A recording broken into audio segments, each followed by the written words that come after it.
Fala galera do aulad.com.br, tudo bom? Eu sou o professor Álvaro de Biologia e nós estamos aqui para começar agora uma parte, na verdade continuar a parte de zoologia, mas começar a parte dos cordados, né? Então nós vamos falar agora sobre os cordados.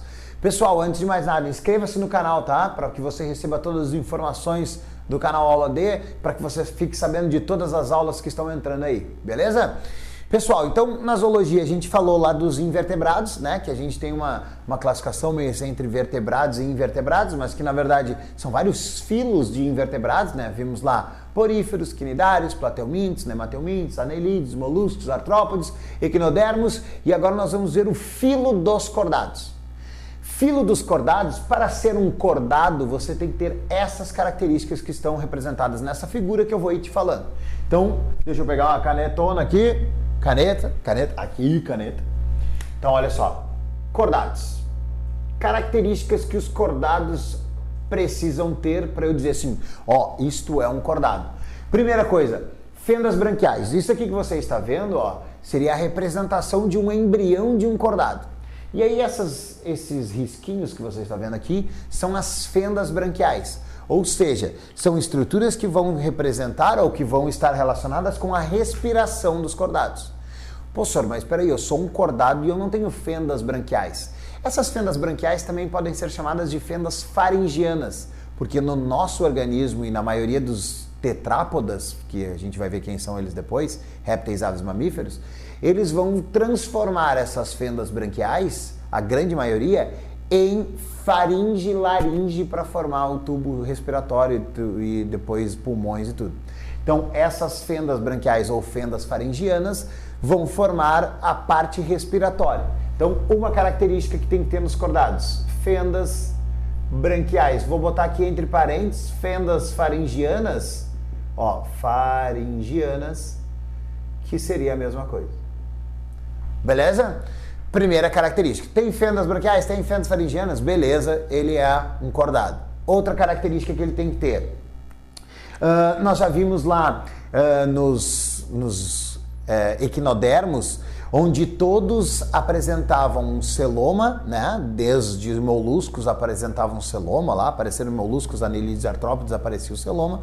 E aí poderia ser um blastóporo, esse blastóporo poderia formar a boca ou poderia formar o ânus. Então todos os cordados são deuterostômicos. Isso também é uma característica que a gente já viu que tem que estar presente em todos os vertebrados, em todos os cordados. Outra característica é que esses cordados, além das fendas faringianas, eles terão que apresentar nesse desenvolvimento embrionário e alguns, ou a grande maioria, também na fase adulta, a notocorda. A notocorda é essa partezinha que você está vendo aqui em amarelo, ó. Aqui, ó. Isso aqui é a notocorda. Essa notocorda, ela vai dar origem à coluna vertebral, que serve para sustentação do corpo dos cordados. Então a notocorda é uma característica importante e está presente em todos os cordados, né? Até cordados vem dessa notocorda o nome, tá? Então as fendas faringianas e a notocorda são características importantes que têm que estar presente em todos os cordados. Outra característica, cauda pós-anal, que é o que a gente está vendo aqui, que é essa da caudinha pós-anal que a gente está vendo aqui na formação do embrião, ó.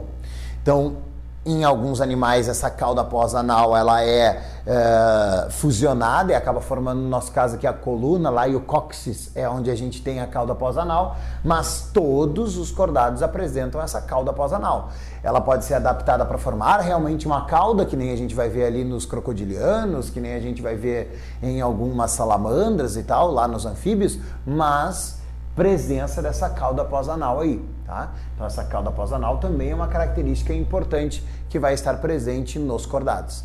E uma outra característica é a presença do tubo nervoso. Todos os invertebrados apresentam tubo nervoso ventral. Então todas as respostas dos estímulos são transmitidas pela parte da frente do corpo, pelo ventre, ventral. Nos cordados é dorsal. Então todos apresentam um tubo nervoso dorsal, que está representado aqui no embrião em azulzinho, ó, formado pela epiderme, né? Você viu lá no tecido nervoso. Então, essa epiderme vai formar o tecido nervoso, que vai formar o sistema nervoso central, e esse tubo nervoso, ele é dorsal. Então, outra característica, tubo nervoso dorsal. 4 características que todos os cordados vão apresentar. Essas 4 características têm que estar em todos esses indivíduos, tá? Então, apresentando essas 4 características, no mínimo, durante o desenvolvimento embrionário, eu já encaixo esse animal dentro dos cordados. E aí nós veremos que dentro do filo dos cordados, a gente vai ter alguns grupos que são de invertebrados ainda, que nós chamamos de protocordados. Então, a gente tem aqui, ó, o subfilo dos urocordados, que são, como o seu maior representante, a assídia. Deixa eu botar aqui, ó, subfilo urocordata. O seu principal representante, a assídia. Tá? Deixa eu ver se ficou bem encaixadinho. Tá ali, ó, a assídia. A assídia é esse indivíduo que é séssil, que você está vendo aqui, ó, e ele vai apresentar a sua notocorda, só que ele apresenta essa notocorda apenas na fase larval. E aí depois ele perde essa notocorda, perde estruturas fendas faringianas e tal durante essa fase larval, até a fase adulta. Então ele tem alguma, digamos assim, ele tem um desenvolvimento embrionário onde ele está desenvolvendo para um animal mais complexo, mas essa fase adulta ela é um pouquinho mais simples que esse indivíduo séssil. Então lá nos urocordados também podem ser chamados de tunicados, porque eles apresentam uma túnica em volta deles, é uma característica ou é um subgrupo dos cordados. Juntamente com eles são invertebrados ainda, viu?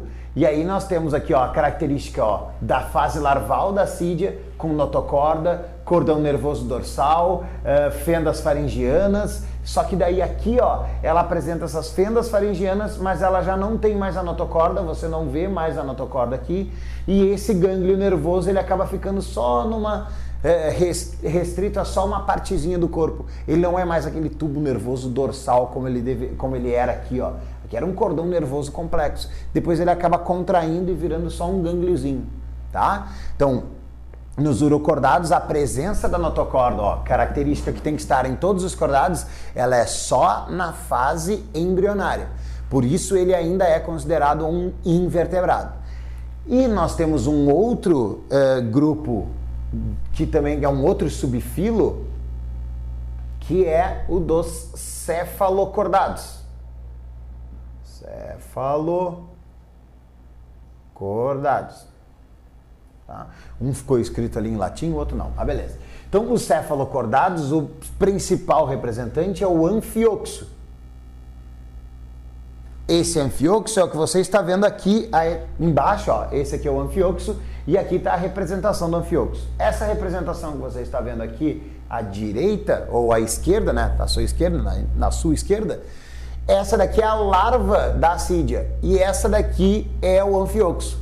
Então, você está vendo que os dois são bem semelhantes, né? Os seus desenvolvimentos são bem semelhantes. Só que daí, na fase adulta, ele vira assídia e aqui o anfioxo permanece com as características. Ou seja, anfioxo ainda tem essa notocorda, ela se mantém na fase adulta, tem as fendas faringianas. Então, os cefalocordados, ou no caso o anfioxo, ele seria o ancestral dos cordados, que são os craniados, que daí seriam os vertebrados, que é o outro grupo que nós veremos. Então, eles seriam o ancestral mais comum, o mais próximo do nosso ancestral.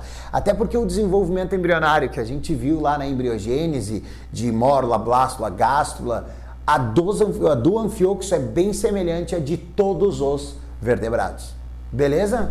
E aí a gente tem, ó, até a próxima aula. Eu achei que tinha mais um slide, mas beleza. Feito, meus queridos. Na próxima aula, então, a gente vê os grupos que a gente tem dentro dos cordados, que eu achei que estava aqui, mas a gente vê na próxima aula. A gente vê os grupos e começa a falar lá dos peixes. Feito, meus queridos. Foi uma alegria imensa, uma satisfação medonha, uma hemorragia de prazer e até a próxima aula. Tchau, tchau!